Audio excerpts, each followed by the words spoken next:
আবার একটা নতুন দিন, আবার একটা নতুন উপস্থাপনা নিয়ে আমি উদ্দীপন তোমাদের সামনে উপস্থিত হয়েছি। কেমন আছো তোমরা সবাই?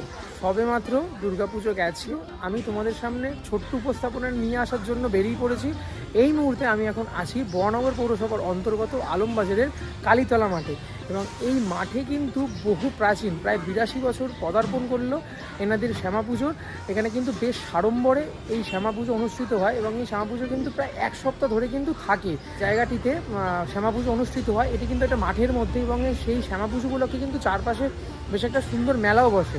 এবং এখানকার যে ঠাকুরের বিশেষত্ব হলো যে এখানকার ঠাকুর প্রায় 14 থেকে 15 ফুট উচ্চতা বিশিষ্ট, এবং এই মা একটু সম্পূর্ণই আলাদা রকমের। একটা ছোট্ট উপস্থাপনা, তোমরা এই ভিডিওটা দেখো। এইটা হচ্ছে বরাহনগর মিউনিসিপ্যালিটির অন্তর্গত আলমবাজারের কালীতলা মাঠের শ্যামা পুজোর প্যান্ডেল।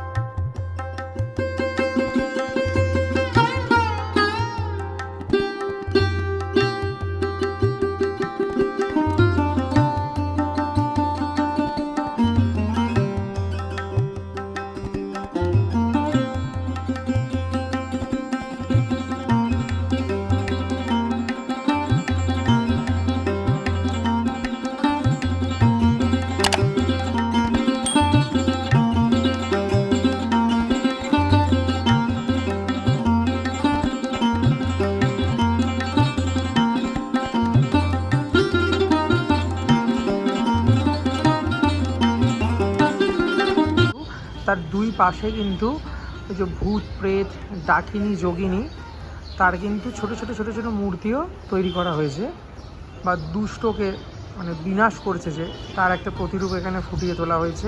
মায়ের হাতে কিন্তু সোনার গহনাও পরা আছে। মায়ের হাতে যে ওই যে বেড়িটা, হাতের যে বালাটা এবং হাতের যে মায়ের আংটিটা, ওগুলো কিন্তু সম্পূর্ণ সোনার।